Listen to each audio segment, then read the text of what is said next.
Lamine Yamal নিঃসন্দেহে best player right now, মানে টিনেজারদের মধ্যে বেস্ট প্লেয়ার, এটা আমি শিওর। এটা আমি শিওর না, প্রোয়ারলি শিওর।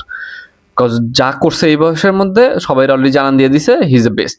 বাট আমার কথা হচ্ছে যে তুমি এই বয়সে মানে মানে ওর যে এইজ, এই বয়সে শুধু ফোকাস থাকতে হবে ফুটবলের উপর, তাইলে না তুমি ইন ফিউচার রোনালদো, মেসি বা ওই লেভেলের প্লেয়ারদের মতো যাইতে পারবা। কজ তুমি আর্লি এজেই সাকসেস পেয়ে গেছো, এই জন্য তুমি তোমার লাইফের সাথে যা ইচ্ছা তাই করতেছো।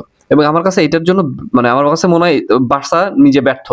কজ নিজের প্লেয়ারকে যদি হ্যান্ডেল না করতে পারে তাহলে তো তার ব্যর্থতা। কজ তুমি তোমার ম্যাচের মধ্যে পারফরমেন্স নাই, তারপরে যা ইচ্ছা তাই করলে, প্লেয়ারদের সাথে প্লেয়ারদের রেসপেক্ট করে না, তারপরে তো আসি। তারপরে যদি বলি যে লামিন ইয়ামালের মেইন প্রবলেম হচ্ছে গিয়ে যে পার্টি বেশি করে, ফুটবলে ফোকাস কম দিতেছে, যে পরিমাণ পটেনশিয়াল আছে ওর মধ্যে, আমার মনে হয় যে ওর যে গড গিফটেড ট্যালেন্ট, ওই গড গিফটেড ট্যালেন্ট দিয়েই বেটা মানে যে যে যে যা করতেছে আমার মনে হয় বেটা হার্ড ওয়ার্ক করলে পারে যে কই যাইবো আমি জানি না। বিকজ এই যে ম্যাচের সবগুলা ম্যাচের পারফরমেন্স আমি দেখলে, অ্যানালাইসিস করে দেখলে দেখবা যে বেশিরভাগ ম্যাচের আগেই বেটা বেশি বেশি প্যাচার পারে এবং ওভার কনফিডেন্স থাকে।